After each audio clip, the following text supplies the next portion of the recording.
Oi pessoal, então bem-vindos a mais uma videoaula, né? Aqui é o professor Genuíno e nós vamos iniciar a aula falando de novo, falando sobre lei de Hess, né? Para a gente falar sobre lei de Hess, vamos lembrar entalpia, né? Nós vimos isso nas aulas anteriores, vamos somente fazer uma recordação, tá bom? Para a gente poder lembrar, né, de entalpia, vamos pensar numa determinada reação. Vou escrever aqui. Então temos aqui, ó, madeira mais gás oxigênio, ela vai gerar então, né, gás carbônico mais água mais calor. Então isso aqui seria uma entalpia de combustão, né? Então verificando essa equação, a gente vai pensar, não, vamos assimilar, porque é na verdade, né, uma reação igualzinha aquele fósforo que nós riscamos lá na cozinha. Então quando eu pego o fósforo, eu crio atrito, né? Do palito com a caixa, ele começa a entrar em combustão. Então ocorre a liberação de energia aí na forma de calor, né? Mas vamos pensar bem, de onde veio então essa energia ou esse calor, né? O que proveu ali de uma certa forma a liberação de energia na forma de chama? Então a chama, né? Essa energia na forma de calor, ela é proveniente da energia que existe aí nos componentes, contida em cada reagente, contida no reagente madeira, né, mais o reagente gás oxigênio. Então, quando eu fiz lá a frição, né, quando eu risquei o fósforo na caixa, eu, de uma certa forma, dei ignição, né, a reação madeira mais oxigênio, né, fazendo com que ele liberasse a energia contida em cada um desses componentes, cada um desses reagentes aqui. Então, gerando o quê? Gás carbônico, água e calor, né? Então, o calor lá exercido, o calor que existia, é da reação, é de cada componente da minha reação. Bom, com isso a gente conclui o quê? Então, a madeira, né, junto com gás oxigênio, ela liberou calor. Né? Então foi uma reação aí de entalpia, né? Porque cada componente aqui ele possui a sua quantidade de energia.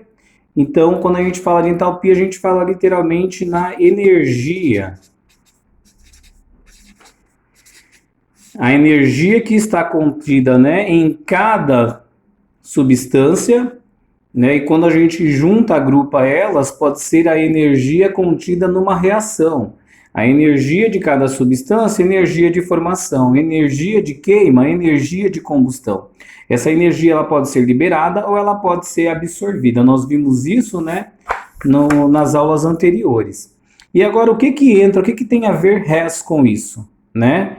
Então, olha só, se a gente analisar bem, né, madeira mais oxigênio, gerando gás carbônico mais água mais calor, isso aqui é uma reação. Só que essa reação aqui, ela acontece por etapa, não acontece de uma vez, de uma única vez. Ela vai acontecer aqui por etapa, tá? E essa é quando a gente começa a somar e calcular as etapas, então nós vamos começar a utilizar aí o que nós chamamos de lei de Hess. Por quê? Hess, o que Hess ele diz? Então, Hess ele determinou, né, que a energia envolvida num processo global é a soma algébrica, né, dos calores trocados nas etapas das reações. Ou seja, dentro de uma reação, né, de um processo global, vai existir o que nós chamamos, né, semi-reações, que seriam as etapas, né, das reações. As etapas das reações. Então, como que eu posso enxergar isso? Então, eu posso usar como exemplo aqui, né, a conversão da água líquida, né, em água em estado vaporizado, tá? Como que isso acontece? Acontece de repente? Não. Dentro dessa reação aqui, né, existe o que nós chamamos de etapas ou das semi-reações, tá? Então, vamos pensar, puxa, como que isso se dá, né? Então, vamos lá, ó, etapa 1 da reação. Então, a primeira coisa que acontece no aquecimento da água, né, é a decomposição da molécula. Então, a molécula de água, né, líquida, ela vai se decompor em uma molécula de gás hidrogênio e outra molécula de gás oxigênio. Então, primeiro ela se decompõe. Após ela se decompor, aí sim vai haver, né, a soma do gás hidrogênio mais o gás oxigênio, se convertendo então em H2O gasoso, tá? Que seria o nosso vapor. Então, isso aqui são as etapas da equação e isso aqui é a equação global, né? Vamos lá, o que que Hess ele fala? Então, ele fala que a equação global ele é a soma algébrica das semi-reações ou das etapas, né, de cada reação. Então, vamos fazer essa soma algébrica aqui. Então, vamos lá. Eu tenho etapa 1 mais etapa 2. Então, eu tenho desse lado aqui, ó, H2O líquido, né, gerando H2O, ou melhor, hidrogênio gás, mais oxigênio gás. E aqui eu tenho, então, o hidrogênio gás mais o oxigênio gás, formando H2O gasoso. Opa! Então, como se fosse uma equação algébrica, né? Então, é uma soma algébrica. Então, aqui, do lado do igual, eu tenho elementos positivos, vamos dizer assim, e aqui eu tenho negativos e vice-versa. Então, se eles estão em sentidos contrários, né, à seta, os sinais dele, então, são sinais contrários. Então, eu posso eliminar esse cara com esse cara, vamos dizer que ele é mais e ele é menos, e aqui é a mesma coisa, ó. Né? Então, o que que me sobra aqui? Vai me sobrar H2O líquido e H2O gasoso ou vapor, como nós vimos lá em cima. Então, exatamente o que Hess disse, né? A soma algébrica das semi-reações ou das etapas, né, da reação, ela vai me dar o meu processo global ou a minha equação global. E com isso eu consigo determinar a minha entalpia, né, a variação de entalpia global. Tá fazendo o quê? Somando, né, a variação da entalpia da etapa 1 mais a variação da energia da etapa 2.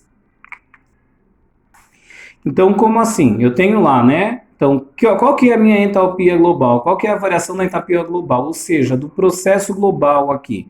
Eu estou pegando a etapa 1, né? Ou seja, a etapa onde a água ela se decompõe em gases, tá? Então, ela vai ter uma entalpia de 286 kJ por mol, tá? E eu estou pegando a etapa 2, né? Mais a etapa 2, que seria o quê? Quando os gases, eles formam a água gasosa, né?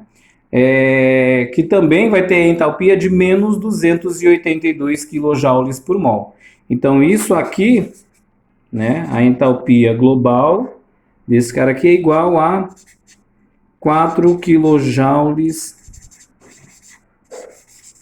por mol, tá bom? Pessoal, sempre as etapas, né, elas vão ter os seus valores entálpicos, tá? Com certeza já informado, para a gente calcular apenas a entalpia global, calcular a variação da entalpia global.